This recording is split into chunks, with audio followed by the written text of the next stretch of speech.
Here I am to worship, here I am to bow down, here I am to say that you're my God. You're altogether lovely, altogether worthy. 샬롬 2021년 12월 15일 아침입니다. 오늘도 말씀과 동행하며 거룩한 리듬으로 살아가시는 푸른나무교회 성도님들이 되시기를 바랍니다. 먼저 사도신경으로 우리의 신앙을 고백한 후에 말씀 나누도록 하겠습니다. 전능하사 천지를 만드신 하나님 아버지를 내가 믿사오며 그 외아들 우리 주 예수 그리스도를 믿사오니 이는 성령으로 잉태하사 동정녀 마리아에게 나시고 본디오 빌라도에게 고난을 받으사 십자가에 못 박혀 죽으시고 장사한 지 사흘 만에 죽은 자 가운데서 다시 살아나시며 하늘에 오르사 전능하신 하나님 우편에 앉아 계시다가 저리로서 산자와 죽은 자를 심판하러 오시리라. 성령을 믿사오며 거룩한 공회와 성도가 서로 교통하는 것과 죄를 사하여 주시는 것과 몸이 다시 사는 것과 영원히 사는 것을 믿사옵나이다. 아멘. 오늘 함께 나눌 말씀은 욥기 34장 21절로 37절 말씀입니다. 함께 봉독하시겠습니다. 그는 사람의 길을 주목하시며 사람의 모든 걸음을 감찰하시나니 행악자는 숨을 만한 흑암이나 사망의 그늘이 없느니라. 하나님은 사람을 심판하시기에 오래 생각하실 것이 없으시니 세력 있는 자를 조사할 것 없이 꺾으시고 다른 사람을 세워 그를 대신하게 하시느니라. 그러므로 그는 그들의 행위를 아시고 그들을 밤사이에 뒤집어 엎어 흩으시는도다. 그들을 악한 자로 여겨 사람의 눈앞에서 치심은 그들이 그를 떠나고 그의 모든 길을 깨달아 알지 못함이라. 그들이 이와 같이 하여 가난한 자의 부르짖음이 그에게 상달하게 하며 빈궁한 사람의 부르짖음이 그에게 들리게 하느니라. 주께서 침묵하신다고 누가 그를 정죄하며 그가 얼굴을 가리신다면 누가 그를 배울 수 있으랴. 그는 민족에게나 인류에게나 동일하시니 이는 경건하지 못한 자가 권세를 잡아 백성을 올가매지 못하게 하려 하심이니라. 그대가 하나님께 아뢰기를 내가 죄를 지었사오니 다시는 범죄하지 아니하겠나이다. 내가 깨닫지 못하는 것을 내게 가르치소서. 내가 악을 행하였으나 다시는 아니하겠나이다 하였는가. 하나님께서 그대가 거절한다고 하여 그대의 뜻대로 속전을 치르시겠느냐. 그러면 그대가 스스로 택할 것이요 내가 할 것이 아니니 그대는 아는 대로 말하라. 슬기로운 자와 내 말을 듣는 지혜 있는 사람은 반드시 내게 말하기를 욥이 무식하게 말하니 그의 말이 지혜롭지 못하도다 하리라. 나는 욥이 끝까지 시험받기를 원하노니 이는 그 대답이 악인과 같음이라. 그가 그의 죄에 반역을 더하며 우리와 어울려 손뼉을 치며 하나님을 거역하는 말을 많이 하는구나. 아멘. 지난주 금요일부터 다음 주 월요일까지 열흘이 넘는 시간 동안 우리는 엘리후의 긴 이야기를 들었고 또 들을 것입니다. 그는 32장부터 37장까지 무려 6장에 걸쳐 4차례나 하나님의 위대하심과 의로우심에 대해 1장 연설을 늘어놓습니다. 오늘 본문은 그의 두 번째 발언 중의 일부입니다. 엘리후는 지금까지 욥과 친구들이 논쟁을 벌이는 동안 마치 없었던 사람처럼 잠잠히 있다가 갑자기 튀어나와서 그동안 그들이 나눈 대화를 인용해서 그들을 동시에 비난합니다. 그런데 신기하게도 그가 이렇게 긴 말을 하는 동안 그렇게 말 많던 욥과 세 친구들 중에 그 누구도 반론을 제기하지 않는다는 점입니다.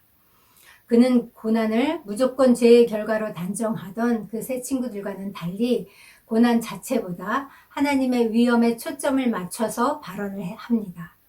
고난의 순기능도 인정하고 연단의 차원에서 긍정적으로 해석하기도 합니다.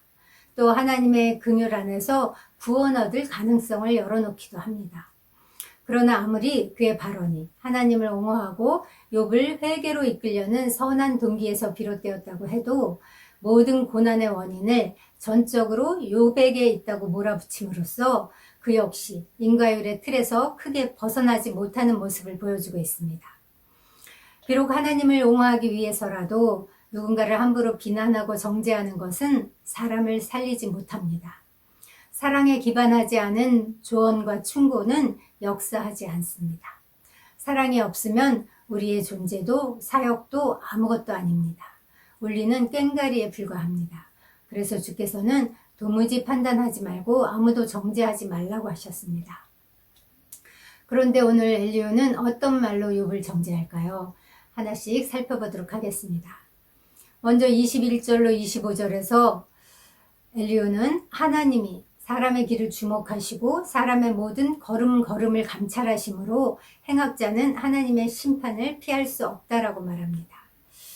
엘리후는 모든 것을 다 하시는 하나님의 전지성을 언급하며 하나님의 공의로우심을 증언하는 것입니다. 사람의 길을 주목하신다는 말은 하나님께서 당신의 눈을 그 사람의 길 위에 두었다는 뜻입니다. 앞에서 욥은 하나님께서 자신에 대해서 눈을 돌이키지 않으시고 자기가 침을 삼킬 동안도 놓지 않으신다고 7장에서 불평한 적이 있습니다. 여기서 엘리후는 욥의 말을 그대로 인용해서 하나님의 그 주목하시는 눈을 감시가 아니라 공의로운 통치의 일환이라고 강조함으로써 은근히 욥의 그 말을 정죄하고 있는 것입니다. 감찰하시다라는 말은 가까이 계시다, 살펴보다, 주의를 기울이다 라는 뜻입니다. 어린아이를 향해서 눈을 떼지 못하고 지켜보는 엄마처럼 사랑하는 사람은 사랑하는 대상을 향한 관심과 그 시선을 멈출 수가 없습니다.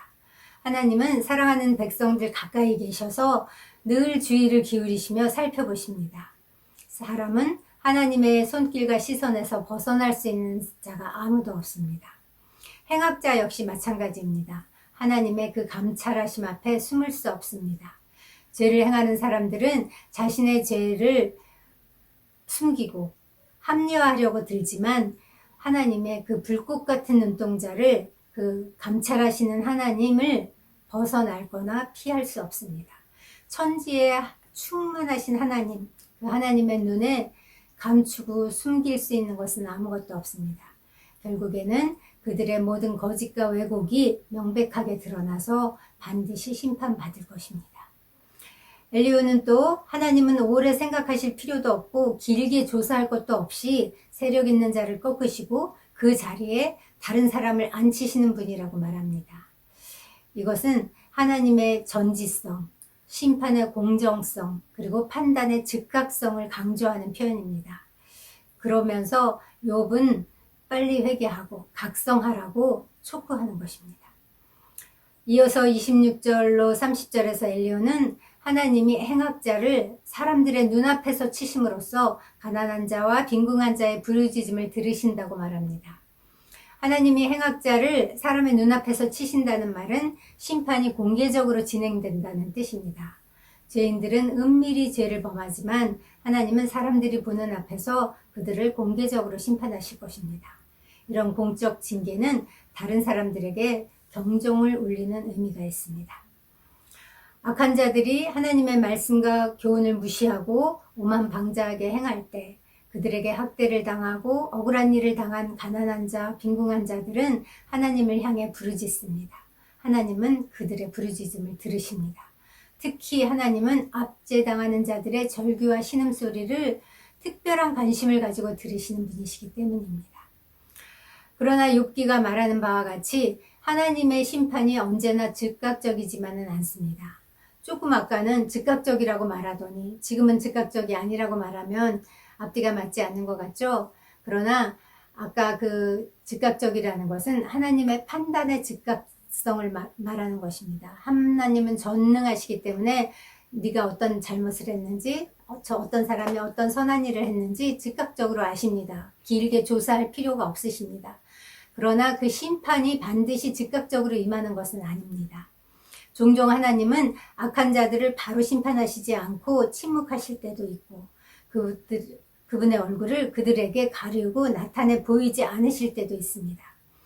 이것은 하나님이 게으르시거나 악한 자들에게 고통당하는 자들을 대해서 무심한 마음이 있으셔서 그런 것이 아닙니다. 역설적이게도 이것은 악한 자들에 대한 하나님의 분노를 의미합니다. 성경에서 하나님이 얼굴을 비추시는 것은 은혜를 베푸시고 평강을 주시기 위함이고 하나님이 얼굴을 가리신다는 것은 그들에게 어떤 은혜도 베풀지 않고 그들을 그 멸망의 길 가운데 그냥 내어버려 주신다는 뜻입니다. 이것이 바로 하나님의 주권적인 자유입니다.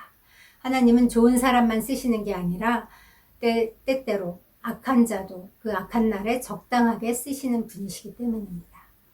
그러므로 욥이 그랬던 것처럼 또 많은 이들이 지금 그러고 있는 것처럼 하나님이 침묵을 지키신다고, 하나님의 얼굴을 가리신다고 감히 하나님을 비난하지 맙시다.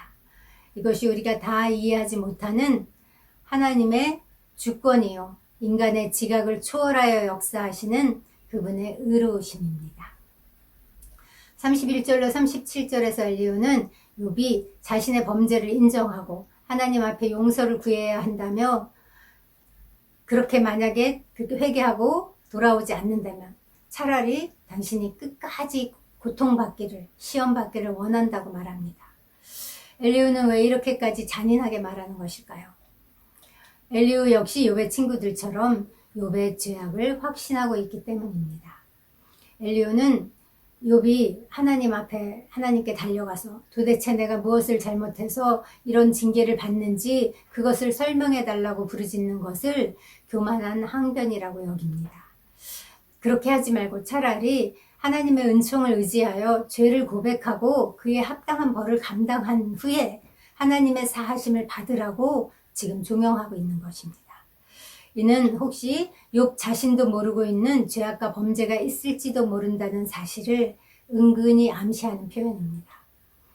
처음에 엘리후는 이 세 친구들과는 다르게 공정하게 판단하고 욥과 그 친구들 사이에 중재하는 것처럼 보였습니다.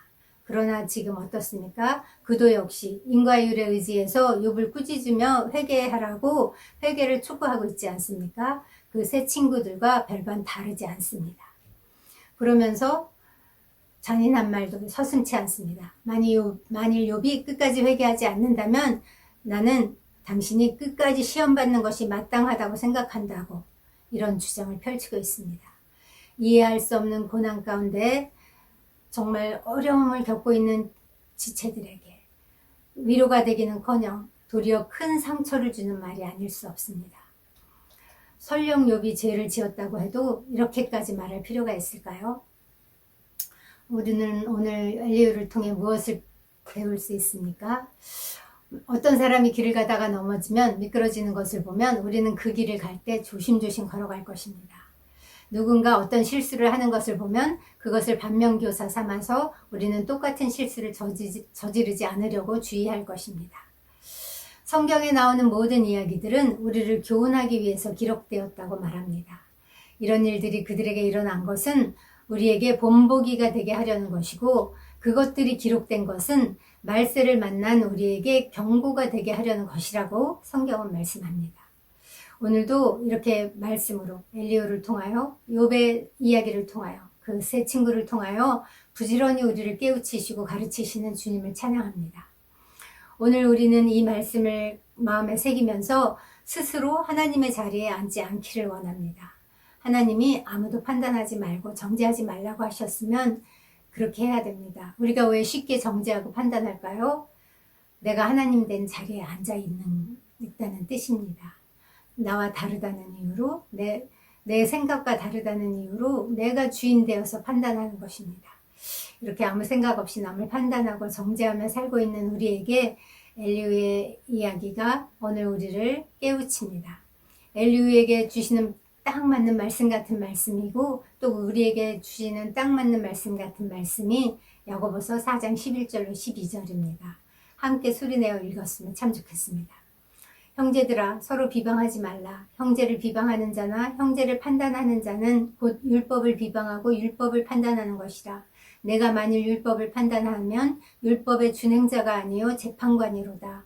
입법자와 재판관은 오직 한 분이시니 능히 구원하기도 하시며 멸하기도 하시느니라. 너는 누구이기에 이웃을 판단하느냐. 아멘. 기도하겠습니다. 하나님, 지금 하나님이 당신의 그 주권적 자유의지로 욥에게 고통을 허락하셨습니다. 그러나 언젠가는 반드시 주님 그 당신의 정의를 회복시키실 것을 믿습니다. 혹시 우리 가운데 지금 정말 이해할 수 없는 애매한 고통을 당하고 있는 지체들이 있다면 주님, 오늘 우리가 날마다 묵상하고 있는 욥의 말씀을 주목하며 주님, 반드시 주께서 주님 머지않은 장래에 하나님께서 온 우주를 심판하실 그날에 반드시 회복하시고 보상하실 것을 믿게 하시옵소서. 이 믿음을 우리에게 선물로 주시옵소서.